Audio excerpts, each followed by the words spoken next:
और आपको इस वक्त की सबसे बड़ी खबर कोलकाता से बता रहे हैं, जहां पर Kolkata doctor rape murder case का मामला, उस पर अपडेट आपको दे रहे हैं, जहां पर सियालदह कोर्ट ने फैसला सुनाया है। इस वक्त की बड़ी जानकारी और बड़ी खबर, जहां पर दोषी संजय राय को उम्र कैद की सजा दी गई है। इस वक्त की बड़ी खबर कोलकाता कांड से आपको बता दें, आरजी कर Kolkata doctor rape murder case में कोर्ट ने अहम फैसला सुनाया है और Kolkata doctor rape murder case में उम्र कैद की सजा सुनाई गई है। सियालदह कोर्ट ने यह फैसला सुनाया है।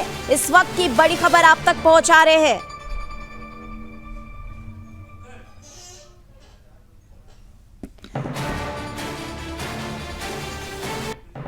और चलिए आपको बता दें, तमाम जानकारी के साथ इस वक्त संगीता झा, ब्यूरो चीफ इस वक्त हमारे साथ है। संगीता, जानना चाहेंगे, अब उम्र कैद की सजा मिल गई है, तो आखिर ये जो कोर्ट पर जो फैसला हुआ है, कौन कौन से अहम दस्तावेज को देखते हुए, कौन कौन से अहम सबूतों को देखते हुए अदालत जो है इस फैसले पर पहुंची है?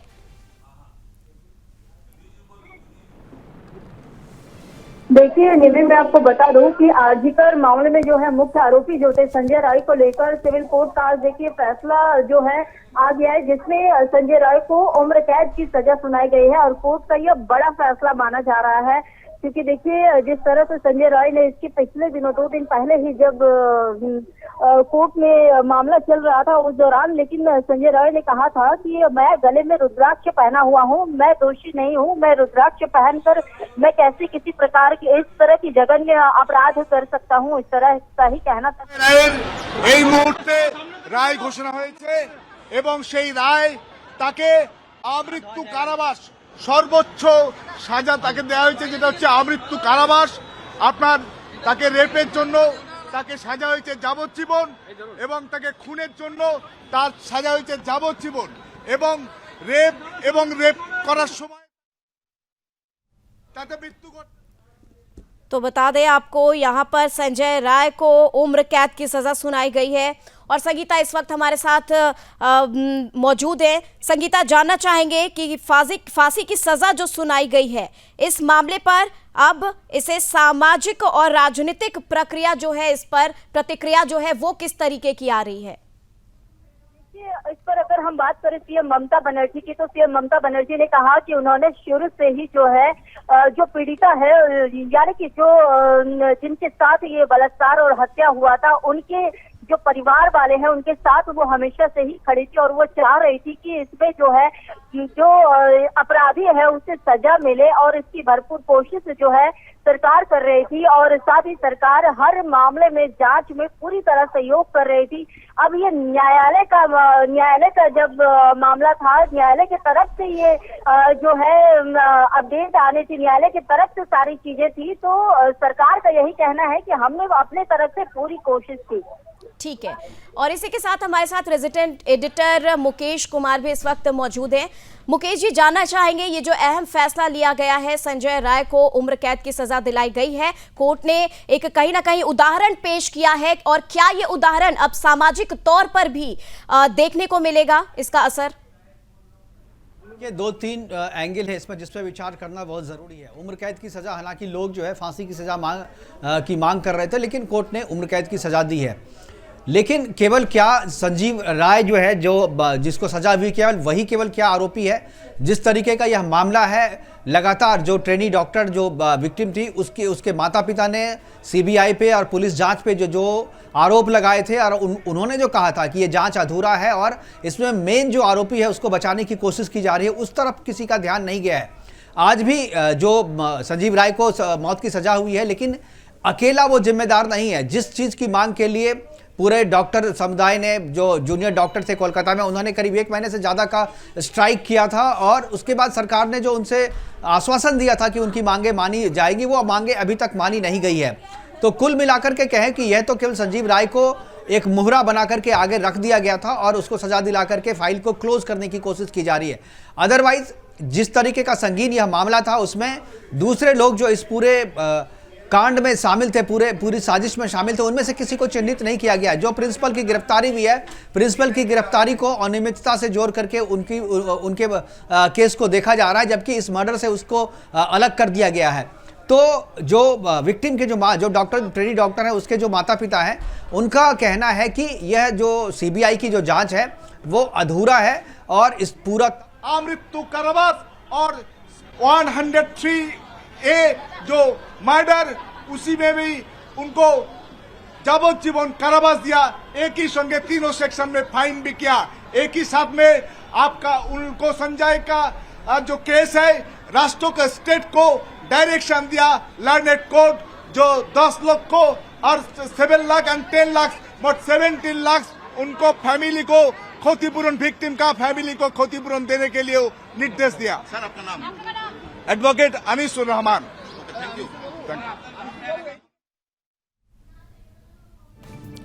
तो बता दें आपको कोलकाता में अब आरजीकर में जो मामला था, अब उस पर जो कोर्ट है वो एक फैसले पर पहुंच गया है। और देखिए, इसी बीच एक और बड़ी खबर आपको बता दें, जहां पर कोलकाता डॉक्टर रेप मर्डर मामले से जुड़ी इस वक्त की बड़ी खबर और अपडेट, जहां पर सियालदह कोर्ट ने ये फैसला सुनाया है और इसी के साथ दोषी संजय राय को उम्र कैद की सजा दी गई है। बता दें आपको, कोर्ट ने 50,000 रुपए का जुर्माना भी लगाया है। और बता दें इसी के साथ अब मुकेश कुमार जो रेजिडेंट एडिटर इस वक्त हमारे साथ हैं, उनकी तरफ रुख करेंगे। मुकेश जी, जानना चाहेंगे 50,000 रुपए का यहां पर जो है जुर्माना भी लगाया गया है, और कौन कौन से कंडीशंस हैं?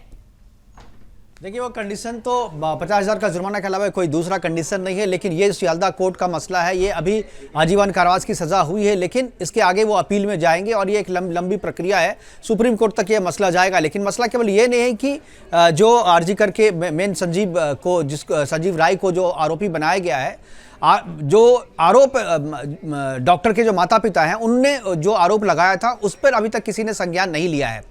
इनफैक्ट उनका कहना है कि ये सीबीआई की जांच भी अधूरी है और पुलिस की जांच में मुख्य आरोपी को बचाने की कोशिश की जा रही है, क्योंकि ये अकेले किसी संजीव राय का काम नहीं हो सकता, इसमें और भी लोग शामिल हैं। और इसके लिए डॉक्टरों ने एक लंबी लड़ाई भी लड़ी थी, वहाँ पर हड़ताल भी किया था, 1 महीने से ज़्यादा दिनों तक जो है वो स्ट्राइक पे रहे थे। और वहाँ पर सरकार ने कहा था कि उनकी मांगे मानी जाएगी, वो मांगे अभी तक मानी नहीं गई है। और डॉक्टरों की भी यही राय है, जो लोग उनके साथ में जो उनके कुलीग थे उनका भी यही कहना है कि ये न्याय जो है ये अधूरा है। एक तो फांसी की सज़ा मांगी जा रही थी, फांसी की सज़ा नहीं हुई है, लेकिन आजीवन कारावास की सज़ा भी केवल एक व्यक्ति को हुई है। कोई एक व्यक्ति को दोषी ठहराया गया है और सारे मामले को क्लोज करने के लिए, फाइल को बंद करने के लिए एक व्यक्ति को दोषी ठहरा करके आजीवन कारावास की सज़ा दे दी गई है। खासतौर पर जो प्रिंसिपल जो है आरजीकर हॉस्पिटल का जो प्रिंसिपल है तत्कालीन, उसको सज़ा से बचाने के लिए इसको सज़ा दी जा रही है। इस तरीके के आरोप लग रहे हैं और जब तक फिर से जो आरोपी के खिलाफ जो है, जो विक्टिम के जो माता पिता हैं, उन्होंने अपील की है, सीबीआई से भी कहा है कि मामले को पूरी तरीके से जांच किया जाए। और सीसीटीवी फुटेज में संजीव राय जिसमें दिख रहा है उसमें 4-5 लोग और दिख रहे हैं, उनसे क्या बातचीत हुई, उनके खिलाफ किस तरीके के आरोप लगे, उसकी जांच की फाइल, कोई भी अपडेट जो है वो पेरेंट्स के पास नहीं है। तो पेरेंट्स ने यह भी मांग की है, लेटर लिख करके सीबीआई को भी उन्होंने लेटर लिखा है, सियालदह कोर्ट को भी लिखा है और कोलकाता पुलिस को भी लिखा है कि जांच अधूरी है, जांच को फिर से किया जाए। और सीबीआई पे सवाल उठाया गया है कि सीबीआई ने जांच जो की है वो किसी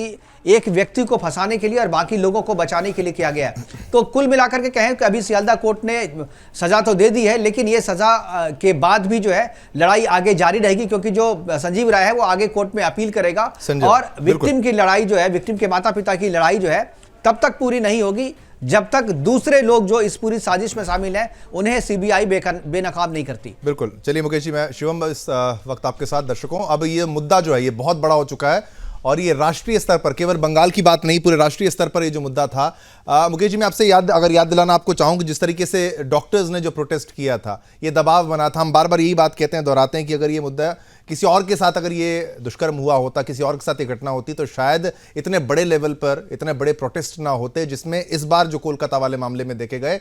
और ममता बनर्जी की सरकार जिस हद तक घिर रही थी, इसमें एक एंगल तो है संजय रॉय की जब बात कर रहे हैं, जो जिसको अब दोषी करार तो दे ही दिया गया, सजा भी दे दी गई है, लेकिन मुख्य तौर पर जो प्रिंसिपल जो था, जो प्रिंसिपल जो कह दें आरजी कर का, वो भी तो एक तरीके से संलिप्त था, उसकी भूमिका पर मेन सवाल उठ रहे थे। इसका तो ऐसा चल रहा था कि भाई श्योरिटी है कि नहीं है। सीबीआई ने जब जांच भी शुरुआत की, सीन ऑफ क्राइम भी जो था पूरा टैंपर्ड था, वहां पर बाथरूम बना दिया जाता है, वहां पर कंस्ट्रक्शन कर दिया जाता है, एक पूरी की पूरी स्टेट की मशीनरी आपको नहीं लगता मिली हुई थी, कुछ छुपाया जा रहा था, और अभी भी बहुत कुछ खुल के सामने आने वाला है। बिल्कुल, बहुत अच्छा याद दिलाया आपने शिवम। जो हम लोग उस दौरान चर्चा कर रहे थे और बहुत सारे एपिसोड भी हम लोगों ने किए थे कि साक्ष्य को मिटाने की जो कोशिश है वो कौन करता है। अगर संजय राय जो है वो अगर आरोपी है तो उसको बचाने के लिए साक्ष्य को मिटाने की कोशिश जो है, जो घोष, संदीप घोष जो कि प्रिंसिपल थे वहां पे, वो उन्होंने क्यों कोशिश की। अगर किसी हॉस्पिटल के किसी डॉक्टर के साथ कुछ अभद्रता होती है, हत्या हो जाती है, बलात्कार ऐसा संगीन मामला हो जाता है, और वहाँ क्राइम सीन को अगर आप सबूत मिटाने की कोशिश करते हैं तो कहीं ना कहीं उस साजिश में सामान्य तौर पे नहीं, कोई भी व्यक्ति जो नया से नया व्यक्ति होगा वो भी ये जानेगा कि उससे जो भी मिटाने की कोशिश कर रहा है वो कहीं ना कहीं उसकी संलिप्तता होगी उसमें। तो इस लिहाज से उनकी संलिप्तता जो है जाहिर है, लेकिन इस एंगल से जांच नहीं की गई। ना तो कोलकाता पुलिस ने इस तरीके से जांच की और ना ही सीबीआई इस तरीके से जांच की, और यही डिमांड जो है जो डॉक्टर जो है वो आज भी कर रहे हैं, जो जूनियर डॉक्टर्स थे और जो माता पिता है उस डॉक्टर के, जो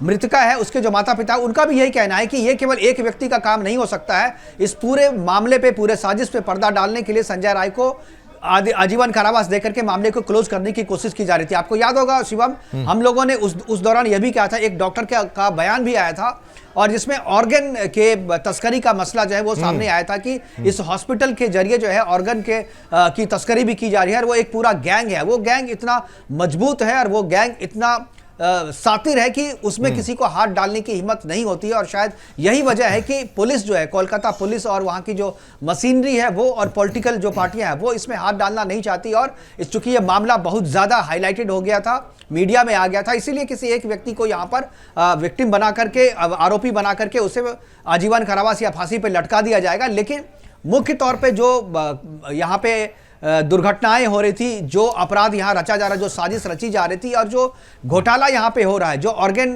के का आरोप लग रहा है कि ऑर्गन का यहाँ पर एक तरह से तस्करी हो रही है, उस पर अभी तक कोई जांच आगे नहीं बढ़ी है। बिल्कुल, संदीप मिश्रा जी भी हमारे साथ सुप्रीम कोर्ट से वरिष्ठ अधिवक्ता हमारे साथ इस वक्त जुड़ चुके हैं। संदीप जी, आपसे मैं अगर ये पूछना चाहूं, आपने भी इस पूरे घटनाक्रम को मॉनिटर किया है संदीप जी, जब आपने देखा किस तरीके से पूरे सीन ऑफ क्राइम को टैंपर किया जाता है, और यहाँ तक कि जो सीमेन तक की बात कही गई थी, जो उसके बॉडी में पाया गया था, जो डॉक्टर का जिसके साथ जघन्य जो अपराध हुआ था, उसकी जब बात की जाए, उसकी बायोलॉजी कह लीजिए, उसके शरीर की बात कह लीजिए, वो पूरा जो घटनाक्रम जो आप समझते हैं, उसके पैरों की कंडीशन क्या थी, शरीर की कंडीशन क्या थी, आपको नहीं लगता ये किसी एक फिल्मी कहानी की तरह इस पूरी स्टोरी को घुमाया फिराया गया है, सीन ऑफ क्राइम को टैंपर कर दिया गया है? मुख्य कर्ता धर्ता कोई प्रिंसिपल के तौर पर, अभी मैं कानूनी तौर पर तो उसको नहीं कह सकते, लेकिन एक उसके सुपरविजन में सब कुछ हो रहा है। ऑर्गन ट्रेडिंग की बात जैसे मुकेश जी ने यहाँ पर कही, वो भी यहाँ पर चल रहा है, ड्रग्स तक की बातें, तमाम चीजें आई हैं। पहले भी एक व्यक्ति ने वहां पर, एक स्टूडेंट ने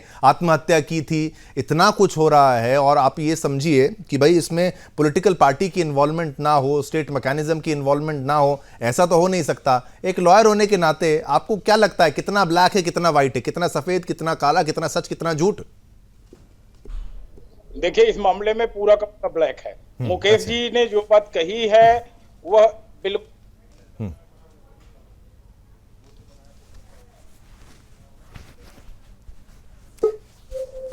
संजय रॉय को बलि का बकरा बनाया गया है, और पूरी तरह से, एक तरह से कहें कि जिम्मेदारियों को टालने की कोशिश की गई है।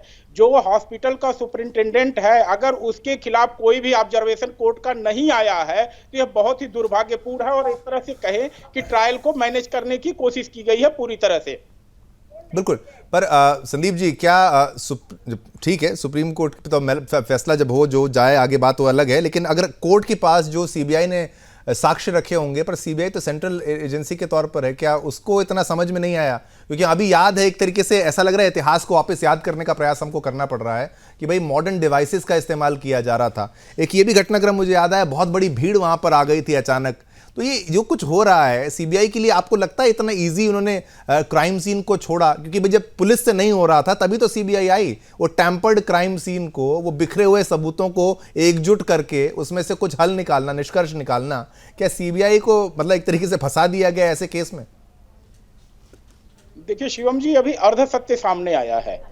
इस मामले में पूरी सच्चाई अभी आनी बाकी है, क्योंकि इस मामले की अपील में तो एक्यूज जाएगा ही जाएगा, लेकिन जब कोर्ट के सामने बाकी बातों को उठाया जाएगा, जो सवाल उस समय मीडिया में उठे थे जब आरजीकर मेडिकल कॉलेज में उस बच्ची की हत्या हुई थी, और उस स्थिति में आज उन सवालों का जवाब अदालत में नहीं है।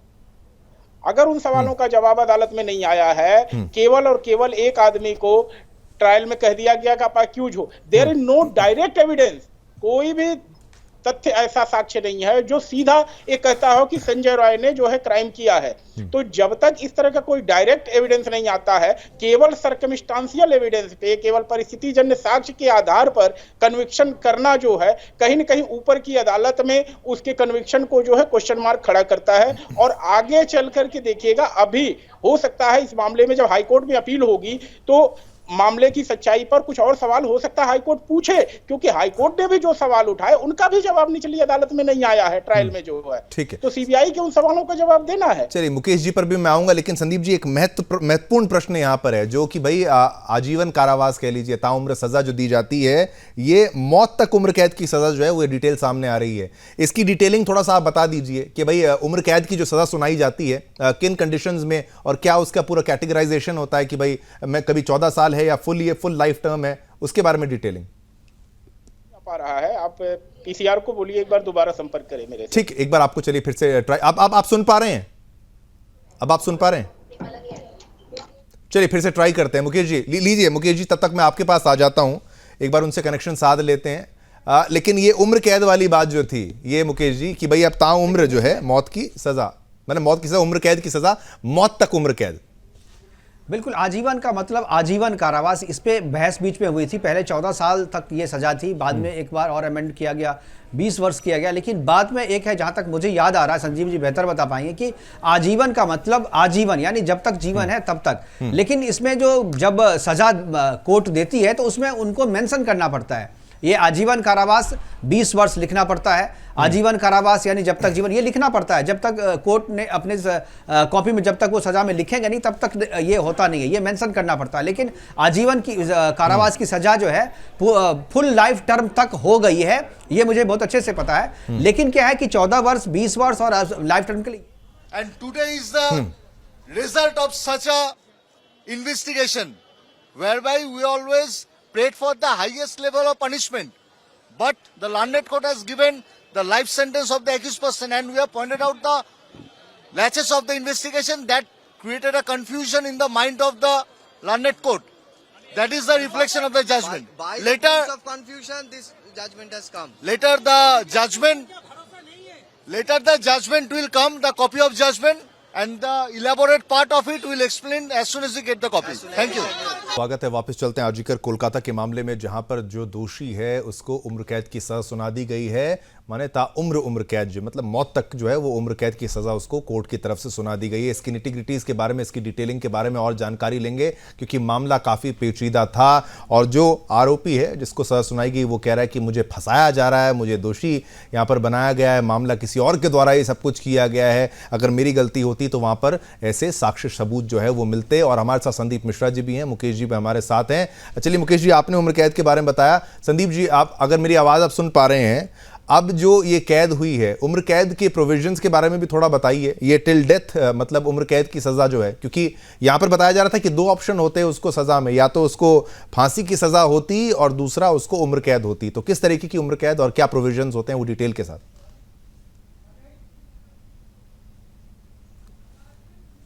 आपका ऑडियो अनम्यूट कर लीजिए। हाँ, ठीक, अब ठीक है। तब तक आपको जेल के अंदर रहना है, यह बहुत स्पष्ट प्रोविजन है। लेकिन अभी क्या है, ये रेयरेस्ट ऑफ द रेयर की कैटेगरी में कोर्ट ने नहीं माना है इसको जो है। तो अगर रेयरेस्ट ऑफ द रेयर की कैटेगरी में इसको माना गया होता तो शायद यहाँ पे डेथ सेंटेंस की बात होती, कैपिटल पनिशमेंट की बात होती। लेकिन क्योंकि सर्कमस्टांशियल साक्ष्यों के आधार पर बेस्ड है, इसलिए यहाँ पर इस तरह का कन्विक्शन नहीं किया जा सकता, या इस पनिशमेंट को अवॉर्ड करना जो है कानून संगत या विसंगत नहीं होगा। ठीक है, बिल्कुल। चलिए मुकेश जी, मैं आप पे आता हूं। कितनी कठिनाई जो है, अगर मैं पूछूं कितनी कठिनाई जो है वो सामना उसका करना पड़ा होगा सीबीआई को, क्योंकि टैम्पर्ड क्राइम सीन की जब बात करते हैं, और जैसा कि मैंने पहले भी इस बात को दोहराया, फिर हम दोहरा रहे हैं कि भाई जो सीन था उसको बार बार छेड़ा गया, ऐसा प्रतीत होता है। कंस्ट्रक्शन, लोगों का आना, तोड़फोड़ होना, और फिर स्टेट मशीनरी की संलिप्तता का जो आरोप लगाया जाता है, वहाँ पुलिस भी सवालों के घेरे में जो थी वो आ गई। वो तो डॉक्टरों की जी तोड़ मेहनत कहूँगा, उनका विरोध प्रदर्शन कहेंगे, उनके स्ट्राइक्स कहेंगे, जो ये मामले को यहाँ तक वो खींच पाए। हो ना हो कोई और बेटी अगर होती, उसके ऐसे ही शिकार होती, तो शायद ये मामला क्लोज हो जाता या उसका सबूत ही ना मिल पाता। लेकिन इस मामले में कितनी मुश्किलात एजेंसियों को उसका सामना करना पड़ा होगा। मुश्किलात तो आए हैं, और यही वजह है कि जैसा कि अभी बता रहे थे संदीप मिश्रा जी कि जो परिस्थिति जन जो साक्ष्य हैं उसके आधार पर यह फैसला किया गया, क्योंकि इंटेंशनली सबूत को टेम्पर्ड करने की कोशिश की गई। आपको एक और मामला मैं याद दिलाता हूं, आरुषि कांड। आरुषि कांड जो हुआ था उसमें भी जो साक्ष्य थे वो टेम्पर्ड हुआ था, लेकिन वो इंटेंशनली नहीं किया गया था, क्योंकि जब ये मामला सामने आया था तो उस दौरान तुरंत उसको जांच एजेंसी को नहीं दिया गया था। और जिस तरीके से जहां अलग अलग जगह पे लाश मिली थी, वहां पर मीडिया का जितना जमावड़ा लगा था, लोगों का आना जाना रहा, और पुलिस ने कम से कम 1 सप्ताह के बाद से क्राइम सीन को जो है वो दूसरे लोगों के आने के लिए जो है बंद किया था और उसको प्रतिबंधित किया था वहां पर। तो इसकी वजह से वहां भी जो है साक्ष्य जो है वो टेम्पर्ड हुआ था, और जो जांच एजेंसी बाद में सीबीआई ने भी इसको जांच किया, तो कोई सीधा प्रमाण सीबीआई को भी नहीं मिल पाया था। लेकिन आरजी कर में भी ऐसा हुआ, लेकिन आरजी कर में इंटेंशनली साक्ष्य को जो है टेम्पर्ड किया गया। वहां पर लोग भेजे गए, तोड़फोड़ की गई, जो